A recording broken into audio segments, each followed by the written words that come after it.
1 మంత్‌లో 10 kgs reduce అవ్వాలనుకుంటున్నారా? అయితే ఈ వీడియో మీకోసం అని ఎవ్వరైనా చెప్పారంటే అసలు నమ్మొద్దు అండ్ చూడొద్దు. ఎందుకంటే ఫాస్ట్‌గా వెయిట్ లాస్ అవుతే రిజల్ట్స్ చాలా వర్స్ట్‌గా ఉంటాయి ఫ్యూచర్‌లో. According to the world health organization ఒక పర్సన్ మంత్‌కి 2-4 కేజీస్ కన్నా ఎక్కువ తగ్గకూడదు. ఎందుకంటే అది హెల్తీ వెయిట్ లాస్ అవ్వదు.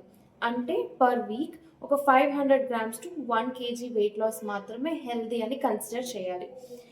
ఇన్ కేస్ ఎక్కువగా ఫాస్ట్‌గా వెయిట్ లాస్ అవ్వాలి అనుకుంటే ఈ 3 కాంప్లికేషన్స్ మేజర్‌గా చూస్తుంటాం. నంబర్ 1 మజిల్ ప్రిజర్వేషన్ అంటే ఫాస్ట్‌గా వెయిట్ లాస్ అవ్వాలి అనుకున్నప్పుడు ఎక్కువగా water loss and muscle loss అవుతుంది. ఫ్యాట్ నుంచి కాదు.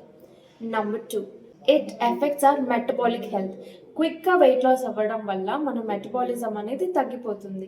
సో థాట్ మనకు ఫ్యూచర్‌లో అదే వెయిట్ మెయింటైన్ చేయడానికి చాలా ప్రాబ్లమ్ అవుతుంటది.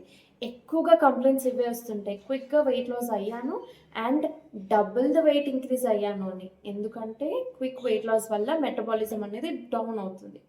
Number 3 nutritional deficiencies. ఫాస్ట్‌గా వెయిట్ లాస్ అవ్వాలి అనుకుంటే క్యాలరీ కటింగ్ చేయాలి.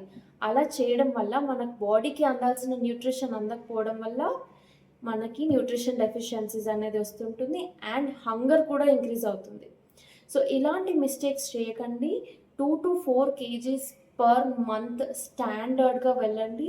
Because slow and steady wins the race.